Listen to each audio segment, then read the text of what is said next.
Let's join the Hangout twice.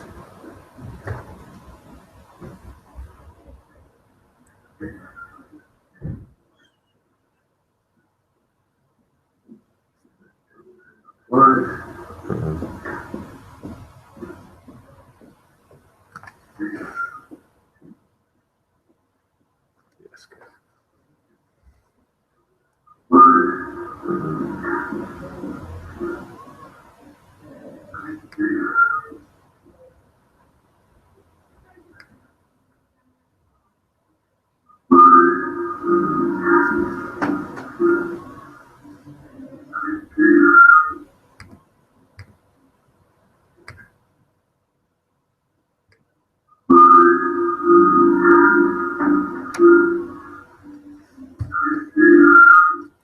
I think that's just me.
Just hanging on for a minute. Got a screen loaded as well separately, so fingers crossed. If you can hear and you're participating, then great. If you're going to pick this up later as a video, that's also good too. So what I'm going to do today is I'm just going to talk through what I have been doing with Google Apps for Education over the last sort of 6 months. Talk about where we're headed next. I'm going to share the PowerPoint with you when I'm finished, which will have links to all the documents I've been talking about today, the projects I've been working on, and what the things we're going to try next. So for me, today is just about sort of sharing what I have been doing, and then encouraging other people to try stuff out as well. I'm just going to hang on for a couple of minutes just to see. I was expecting quite a few people to join, some people to participate. So you'll just have to bear with me for a couple of minutes, and I'll then start the actual presentation for you. It's the second time I've tried to hang out on air, so I'm sort of trying it on the fly. And fingers crossed, I'll be able to share the presentation with you correctly, and you'll be able to see what's occurring.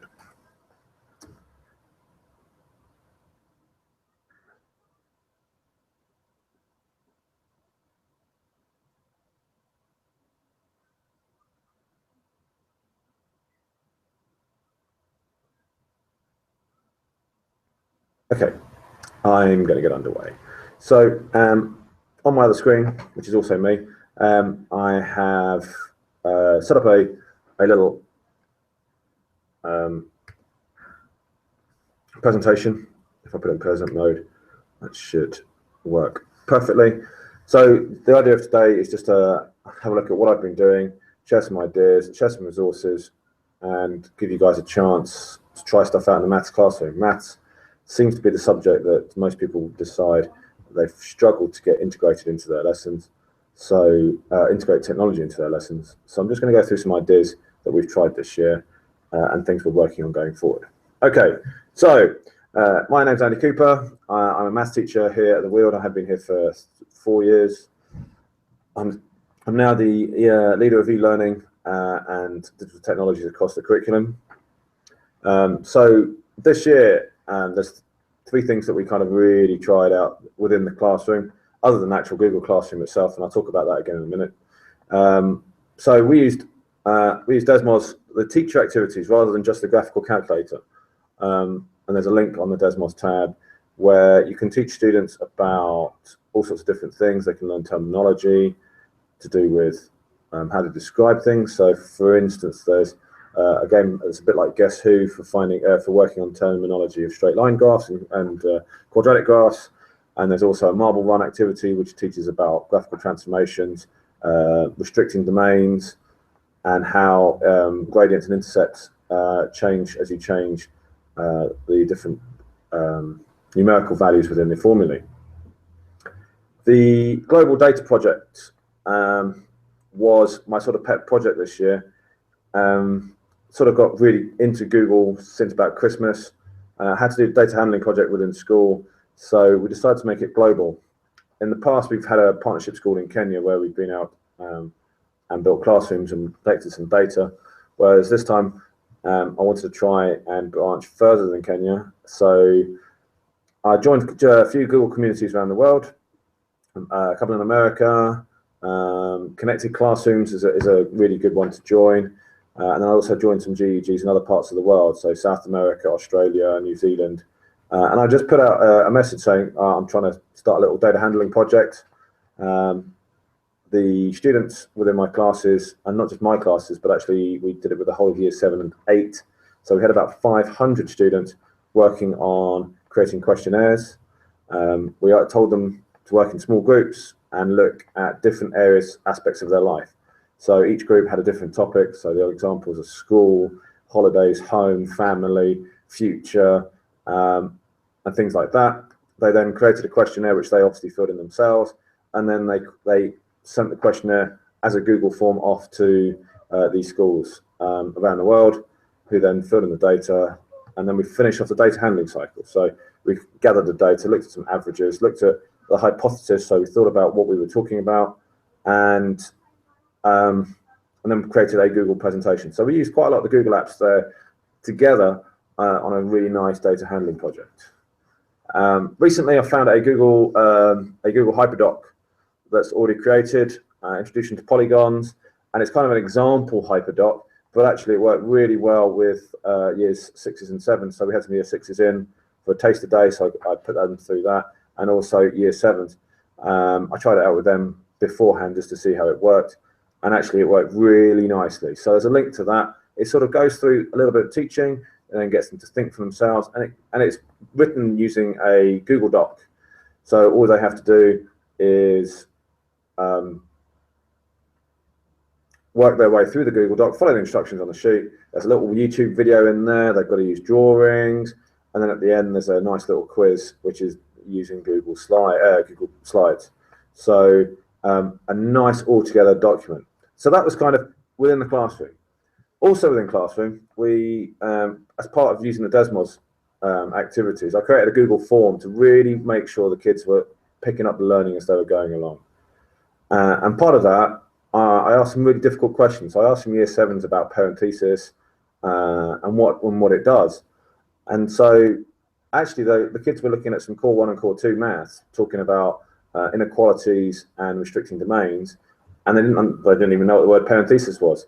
And so instead of walking around helping the kids, actually they interacted with each other using Google Classroom. So one would post a question, what does parenthesis mean? So a couple more would join in, asking the same sort of low-level questioning of what a parenthesis mean, and then somebody would actually think outside the box. I'm sitting here in front of a computer and I'm asking another student what parenthesis means, whereas I could just use the power of Google to look it up. So the students then started thinking for themselves, started learning for themselves, and went, actually, I can just use Google, I'll look it up. And then they shared it, and then other people were still stuck, and so they carried on chipping in. And by the end of the lesson, there'd been over 50 interactions on the Google Classroom between the kids.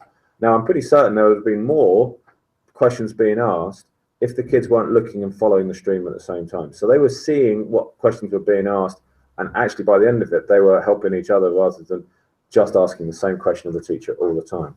So that's kind of this year. Other things we've done, so not just actual tasks and topics. So we used, at Easter, we did Key Stage 3 tests using Google Forms and used Flubberoo to assess and grade it. If you haven't tried this, there were loads of videos, and I've also included the actual test on there for you to have a look at. The form is kind of straightforward. You just fill in, write the question. You can even put pictures in or a little video in and ask some difficult questions, and then the kids answer it using multiple choice. So you set the question, set the answers up in advance, and then Flubberoo marks it for you. Now, Google Forms has had an update so that actually you can do that as part of Google Forms without having to use the add-on, but actually the add-on allows you to do a few more things still at the moment. So it'd be worth experimenting with both of those. I've put on an A-level tracker for topics. So at the start of this year, we wanted a tracker sheet for our classes, and I've shared that one with you. What I'll also do is share the one we've got going for next year, which actually is an individual one rather than a class one. So we're sharing them now within Classroom for each individual student, and it's for them to track their progress. It's about giving them feedback, for them concentrating on where they need to work on for their exams, topics they need to practice, their homeworks, and it's very, very obvious to both us as teachers and also the students and even the parents. So parents' evening now becomes really straightforward. You can show them exactly where they're at, what topics they've covered, and it should make actually the admin side of teaching an awful lot simpler. I've also shared something we did in tutor groups. So the academic mentoring for tutor groups, it's just it was a trial last year. Need to adapt it for this year, but I just thought I'd give it as a straightforward example. Again, we shared this in Classroom, so we use Classroom as a tutor group basis, and the academic mentoring we just kicked off. So this next year, hopefully we'll have an update for that, and I'll update this file as and when we get there. And new Google Sites. We've been using Google Sites. We got access to it a couple of weeks ago, and actually we've just started kicking it off. And as soon as I've got our department one finished, I will share it on this document, so it will be live and you'll be able to see it. I can share it now with anybody. And actually, the new Google Sites is far, far easier and simpler to use than the old one. And it's scalable for all devices, and it's really straightforward. So that's where we're at this year. Resources planned for next year. So Alice Keeler created a Maths with Sheets Google Sheet, and actually I've just kicked the year 7s off with this at the end of this year, at the end of this term. So they've started it last week, and they said, "Oh, what do I have to do?" And it's just a question of reading the examples, reading the instructions on the sheet, and just working their way through all the different tabs. Next year's project, I'm looking for more schools internationally, so it will be a similar type of project, but I'm hoping to get more hypothesis testing and getting kids to sort of create half the presentation before we send out the form. It's going to be a bit more of a longer project.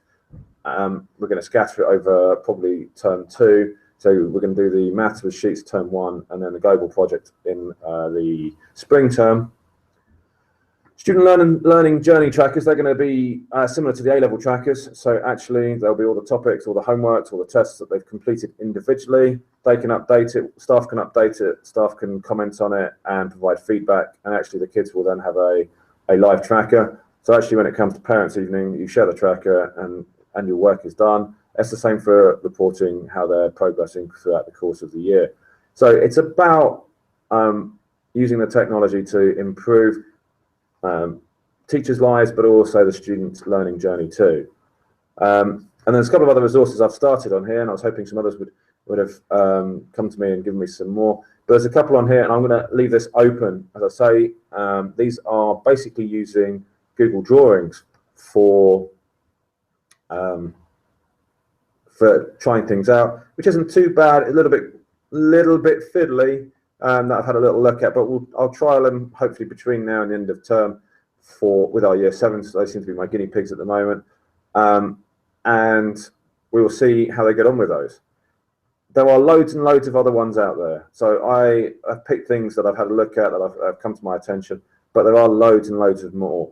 What I hope to do is during the summer holidays, I will put together a slightly more structured scheme of work relating to integrating technology.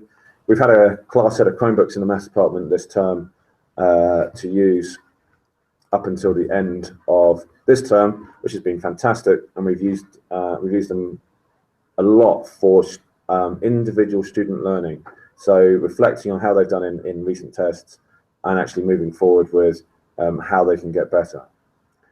I'm more than happy to take any questions. If you have any questions that you want to ask of me, or if you want to have a hangout, or if you want to come have a look at what we're doing, please feel free to drop me an email. My email address was on a previous slide, but obviously you can message me through the Google communities.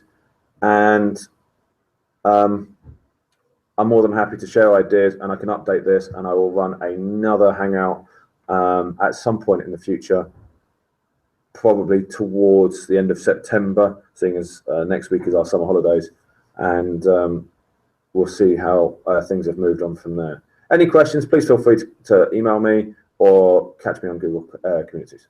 Many thanks.